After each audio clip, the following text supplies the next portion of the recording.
Hello guys, welcome to our channel just a knowledge fact. Friends, first time మన channel చూస్తున్న వారు please subscribe చేసుకోండి. ఇలాంటి videos మీకు నోటిఫికేషన్ కింద రావడానికి అవకాశంగా ఉంటుంది. సో ఈరోజు టాపిక్లోకి అయితే వెళ్ళిపోదాం. Story part 3. అల్లావుద్దీన్ తన 7 పిల్లలను వెంట వేసుకు తిరగసాగాడు. 15 ఏళ్ళు నిండేదాకా వాడి జీవితం ఇలాగే గడిచింది. తన భర్త పోగానే ఆయన దుకాణం తన కొడుకుకు పనికిరాదు కనుక అమ్మేసి అల్లావుద్దీన్ తల్లి నూలు వడికి అంతో ఇంతో సంపాదిస్తూ దాంతో కొడుకుకు పోషిస్తూ వచ్చింది. తల్లి తన కోసం కష్టపడుతుందన్న జ్ఞానమైనా లేకుండా అల్లావుద్దీన్ అస్తమానం ఆటలలో గడుపుతూ ఉండేవాడు. ఒకనాడు ముస్తఫా తన యుడు అల్లావుద్దీన్ పిల్లలతో కలిసి వీధిలో ఆడుతుండగా ఆ దారిన వెళ్ళే ఒక మనిషి ఆగి అతన్ని పరీక్షగా చూశాడు.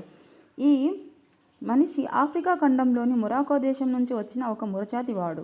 ఆయన గొప్ప మాంత్రికుడు కూడా. కాసేపు అల్లావుద్దీన్ను పరీక్షించి ఆ కుర్రవాడు తన పనికి ఉపయోగపడతాడని నిశ్చయించుకొని ఆ మాంత్రికుడు అల్లావుద్దీన్ స్నేహితుల ద్వారా అల్లావుద్దీన్ పేరు, ఇతర వివరాలు తెలుసుకున్నాడు.